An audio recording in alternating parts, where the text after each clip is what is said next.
हमसे दूर जा चुका है। अब पॉर्न वीडियो सामने नहीं है, अश्लीलता सामने नहीं है, लेकिन हमारा मन फिर भी बार बार उन्हीं के विचारों में खोया रहता है। उनको पाना चाहता है, उन्हें दोबारा देखना चाहता है। हम चाहते तो है कि हमारा मन इन सब चीजों के पीछे ना भागे, लेकिन हमारा मन उन सब के पीछे पीछे ही चलता जाता है।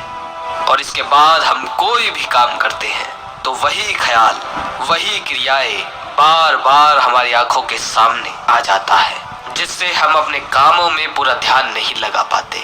और हम ये समझ भी नहीं पाते कि इतना संकल्प और इतनी शपथ लेने के बाद भी हम अपने मन को नियंत्रण में क्यों नहीं कर पाते। क्यों हमारा मन तरह तरह की वासनाओं के पीछे भागता रहता है। क्या इस मन को संतुलित किया जा सकता है? क्या ये वाकई में संभव है? तो चलिए इस सवाल को एक बोध कहानी से समझते हैं।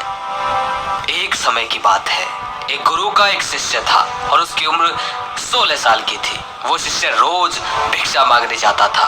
एक दिन रास्ते में उसने देखा कि जो 16-17 साल का होगा एक पेड़ के पीछे छिपकर कुछ देख रहा था। वो जवान शिष्य उस लड़के के पास गया और उस दूसरे लड़के से कहा कि मित्र, क्या देख रहे हो? उस लड़के ने कहा, आओ तुम भी देखो, देखो परियां कैसे नदी किनारे खेल रही है। शिष्य ने नदी की ओर देखा।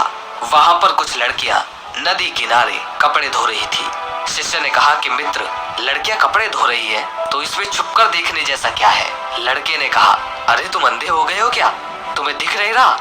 जरा उनके शरीर को देखो, उनकी अदाओं को तो देखो, सुंदरता चारों तरफ कैसे बिखरी पड़ी है। शिष्य ने फिर से नदी की ओर देखा और वो देखता ही चला गया। अभी तक वो बिल्कुल निर्भय था, उसके मन में कोई डर नहीं था, लेकिन अब वो भी छिपने लगा जैसे कोई अपराधी छिपता है। फिर अचानक वो अंदर तक कांप गया और उसने अपने आप से सवाल किया कि मैं ये क्या कर रहा हूँ? ये सही नहीं है, मुझे यहाँ से चले जाना चाहिए। और वो तुरंत ही वहाँ से चला गया। वह जवान शिष्य आश्रम पहुंचा और अपने बाकी कार्यों में लग गया, लेकिन जो भी उसने देखा था वो उसकी आंखों के सामने बार बार आ रहा था। मन में वही सब चल रहा था। उसका मन दोबारा वही जाने के लिए ललायित हो रहा था। अब वो रोज जल्दी भिक्षा के लिए निकल जाता और वही उस लड़के के साथ छुपकर उन लड़कियों को देखता। अब ये उस जवान शिष्य का रोज का काम हो गया था। उस शिष्य का मन आश्रम के कामों में नहीं लग रहा था। वो हर काम को आधा अधूरा ही कर रहा था। वो अलग ही दुनिया में खोया रहता था। जब गुरु उसे शिक्षा दे रहे होते तब भी उसका मन वहां नहीं होता। गुरु ने अपने इस शिष्य की हरकतों को भांप लिया। इसीलिए एक दिन गुरु ने अपने शिष्य से कहा कि अब हम रोज साथ में भिक्षा मांगने जाएंगे। शिष्य ने कहा, अरे अरे अरे नहीं गुरुदेव, आप परेशान क्यों होते हैं? मैं अकेला ही ठीक से भिक्षा मांग सकता हूँ। गुरु ने कहा, ठीक है तो फिर तुम अकेले ही चले जाना। शिष्य आश्रम से भिक्षा मांगने के लिए चला गया। गुरु भी शिष्य को देखने के लिए कि वो आखिर कहाँ जाता है और किससे मिलता है, ये सब जानने के लिए उसके पीछे चल दिए। कुछ दूर जाने के बाद एक रास्ते पर गुरु ने देखा कि उनका शिष्य एक लड़के के साथ मिलकर एक पेड़ के पीछे अपराधी की तरह छिप रहा है और कुछ देख रहा है। गुरु अपने शिष्य के पीछे आकर खड़े हो गए और उन्होंने देखा कि उनका शिष्य छिपकर लड़कियों को देख रहा है जो अपने कपड़े धो रही थी।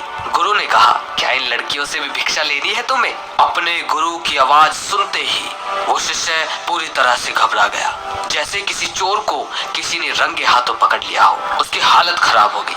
वह जवान शिष्य कुछ बोल भी नहीं पा रहा था। दूसरा लड़का वहां से भाग गया। शिष्य के मुंह से कुछ टूटे फूटे शब्द ही निकल पा रहे थे। वह शिष्य गुरु से नजरें नहीं मिला पा रहा था। गुरु ने कहा, मेरा शिष्य तो निर्भय था, उसे तो किसी का भी डर नहीं था, लेकिन तुम तो डर के मारे कांप रहे हो। शिष्य ने टूटे फूटे शब्दों से कहा कि गुरुदेव, मेरा कोई दोष नहीं है, उस लड़के ने मुझे बहका दिया था। आपकी शपथ खाकर कहता हूँ कि अब मैं ऐसा दोबारा नहीं करूँगा, मुझे माफ कर दीजिए। गुरु ने कहा, कोई बात नहीं, लेकिन इस बात को ध्यान रखना, हम जैसी संगति करते हैं वैसे ही विचार हमारे होने लगते हैं। इसीलिए अच्छी संगति करो ताकि तुम्हारे भीतर सही विचार पैदा हो। वो शिष्य फिर से आश्रम के कामों पर ध्यान देने लगा। उसने उस रास्ते से जाना भी बंद कर दिया। वो दूसरे रास्ते से जाता। वो अपना काम ध्यान से करता, लेकिन धीरे धीरे उसके भीतर क्रोध की उत्पत्ति होने लगी। वो दूसरे शिष्यों पर क्रोध करता। वो बेचैन रहता और ना ही सही समय पर भोजन करता। उसका भोजन भी आधा हो गया था। एक रात गुरु ने उस शिष्य से कहा, अब तक कितनी बार तुम अपनी शपथ तोड़ चुके हो। ये सुनते ही शिष्य अपने गुरु के चरणों में गिर गया और रोते हुए बोला, गुरुदेव, कई बार मैं उस शपथ को तोड़ चुका हूँ। उसके बाद कई बार मैं शपथ ले भी चुका हूँ, लेकिन हर बार वो टूट जाती है। मेरा मन मेरे नियंत्रण में नहीं है गुरुदेव। मैं चाहता हूँ कि मैं अपने मन से इन सारे विचारों को निकाल दूं, लेकिन चाहकर भी ऐसा नहीं हो पा रहा।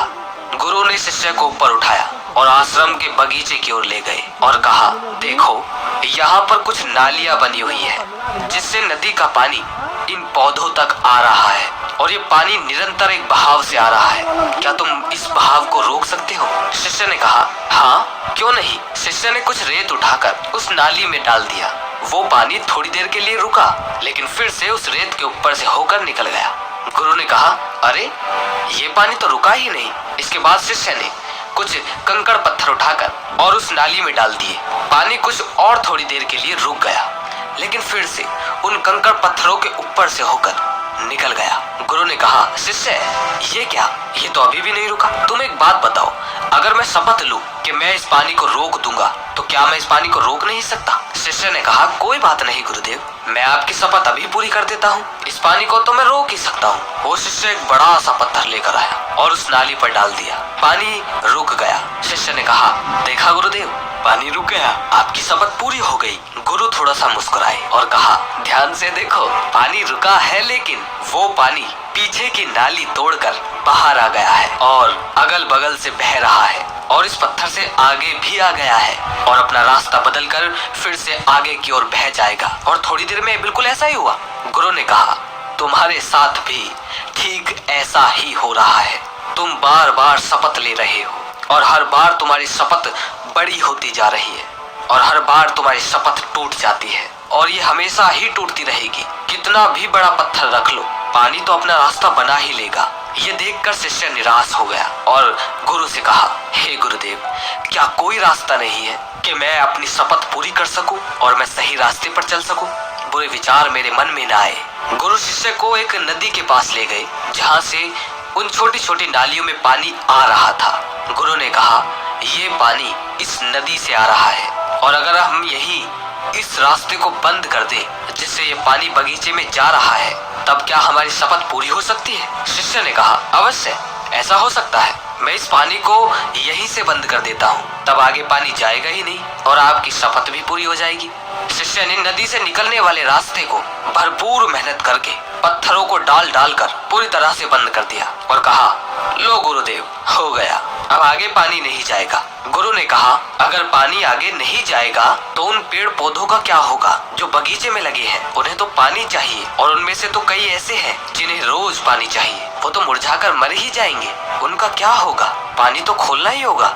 शिष्य ने वापस नदी से जाने वाले पानी के रास्ते को खोल दिया। गुरु ने कहा, एक बात बताओ, अगर हम इस पानी को और ज्यादा खोल दें, 2 गुना, 4 गुना या 10 गुना, या पूरी नदी का पानी बगीचे की ओर मोड़ दें, तो क्या होगा? शिष्य ने कहा कि तब गुरुदेव, बगीचे में जितने पेड़ पौधे हैं सब नष्ट हो जाएंगे, वहाँ कुछ नहीं बचेगा। गुरु ने कहा, तो समझो इस बात को, हमें किसी चीज को रोकना नहीं है, हमें शपथ नहीं लेनी है, हमेशा संतुलन कायम करना है। ज्यादा पानी से भी पौधे नष्ट हो सकते हैं, कम पानी से भी पौधे नष्ट हो सकते हैं। जीवन पनपता है तो संतुलन से, और संतुलन से ही जीवन चलता है। तो संतुलन से मन को इस पानी की तरह नियंत्रित करने की आवश्यकता नहीं है, बल्कि मन की शक्ति को एक दिशा देने की आवश्यकता है। जिस तरह इस पानी से जीवन पनप सकता है और पूरी तरह नष्ट भी हो सकता है, उसी तरह मन की शक्ति से हमारा निर्माण भी हो सकता है और हमारा पतन भी। शिष्य ने कहा, लेकिन गुरुदेव, हमारे मन में जो बुरे विचार आते हैं उन्हें मैं कैसे रोकूं? गुरु ने कहा कि रोकने की आवश्यकता नहीं है। जो भी विचार तुम्हारे भीतर है, तुम्हारे ही कारण है। उन कारणों पर चिंतन करो। और कहीं ऐसा तो नहीं है कि तुम उन्हें नदी का पूरा पानी अपने बगीचे में छोड़ दिया है, इसीलिए हर तरफ पानी ही पानी दिखाई दे रहा है। कोई जीवन नहीं, कोई ऊर्जा नहीं, कोई पौधा नहीं, केवल पानी, काम वासना का पानी। शिष्य ने कहा, गुरुदेव, आप बिल्कुल सही कहते हैं। पहले मेरे जीवन में बहुत सी चीजें थी। मुझे कुछ बनना था, अपने बारे में जानना था, अध्यात्म की ओर बढ़ना था, लोगों की मदद करनी थी। मैं कुछ अलग करना चाहता था, लेकिन मैं अपने मार्ग से भटक गया। मुझे जगाने के लिए आपका बहुत बहुत धन्यवाद। उस दिन शिष्य रात को बहुत ही चैन की नींद सोया। सुबह उठकर उसने अपने कार्य को पूरे मन से किया और उसी रास्ते से गया जहाँ वो लड़का उस पेड़ के पीछे आज भी छिपा हुआ था। वो उस नदी पर पहुंचा जहाँ पर वो लड़कियां कपड़े धो रही थी। उसने उन लड़कियों से पानी मांगा। उनमें से एक लड़की ने उस शिष्य को पानी पिलाया और उस शिष्य के चरण स्पर्श किए। शिष्य ने अपना हाथ ऊपर उठाया और कहा कि तुम्हारा कल्याण हो। शिष्य का मन जैसे सकारात्मक ऊर्जा से भर गया। उसके चेहरे पर मंद मंद मुस्कान आ गई, जैसे उसे कोई खोया हुआ वापस मिल गया हो। वो वापस अपने रास्ते पर चल दिया, उसी निर्भीकता के साथ जैसे वो पहले जाता था। पीछे से वो लड़का उस शिष्य के पास आया और कहा कि क्या बात है, आज तो तुमने नजदीक से दर्शन कर लिए। तुम तो मुझसे भी आगे निकल गए। शिष्य ने उस लड़के से कहा कि हम हमेशा दूसरों के दर्शन करने में व्यस्त हो जाते हैं, अपने दर्शन हम कभी कर ही नहीं पाते। तुम कब तक यूं ही पेड़ों के पीछे छिपते रहोगे? किसी को पसंद कर लो, उससे बोल दो, और अगर वो भी तुम्हें पसंद करे तो शादी कर लो। लेकिन इससे पहले कुछ बन जाओ, अपनी खुद की कुछ पहचान बनाओ। यूं अपना समय, अपनी ऊर्जा नष्ट मत करो। वह लड़का रोज शिष्य से मिलने लगा। उस लड़के ने भी उस नदी किनारे जाना छोड़ दिया और वो अपने जीवन में कुछ बनने के लिए संघर्ष करने लगा। संगति का असर होता ही है, इसीलिए अपनी संगत बदलो और संगत से अपने विचार बदलो। अगर तुम खुद बदल रहे हो तो अपने आप को बदलते हुए देखो कि ये सही है या गलत। जब तुम्हारे मन में गंदे विचार आए तब अपने आप को दोषी मत मानना, आत्मग्लानि में मत जीना। ये शरीर है और ये सब इसने हजारों वर्षों में सीखा है। एक केवल तुम्हारे संकल्प कर लेने से, सिर्फ शपथ ले लेने से ये टूटने वाला नहीं है। लेकिन तुम्हारे पास वो शक्ति है, वो ऊर्जा है जिसका सही और संतुलित उपयोग करने से तुम एक हरा भरा बगीचा तैयार कर सकते हो। तुम ये सोच भी नहीं सकते कि तुम क्या हो। तुम एक जीवित ऊर्जा हो जो कुछ भी अनुभव करने के लिए स्वतंत्र है, जो निर्माण करने के लिए स्वतंत्र है, जो कुछ भी हो जाने के लिए स्वतंत्र है। तुम कितने कीमती हो ये तुम खुद भी नहीं जानते। इसीलिए जागृत हो जाओ, जाग जाओ, पहचानो। एक मशीन की तरह बनकर मत रह जाना, अपनी संगति को बदलो। दोस्तों, अगर इस कहानी से आप समझ पाए हो और आपकी बहुत मदद हुई है तो कमेंट में जरूर बताएं कि पवन भाई